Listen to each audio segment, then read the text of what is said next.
Нагадаем, трагедыя здарылася днём 7 ліпеня ў горадзе Белаазёрску Бярозаўскага района.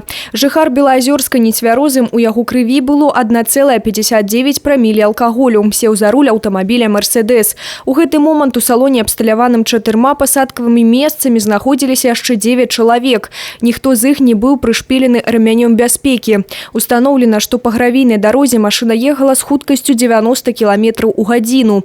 На закругленні дарогі вадзіцель не справіўся з кіраваннем, за чаго аўтамабіль перакуліўся ў абвадны канал Бярозаўскай ДРЭС.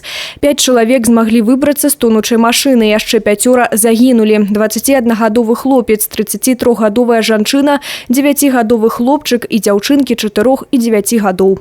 Упраўленнем следчага камітэта па Брэскай вобласці дзеянні кіроўцы кваліфікаваныя па частцы 5 артыкула 317 крымінальнага кодекса.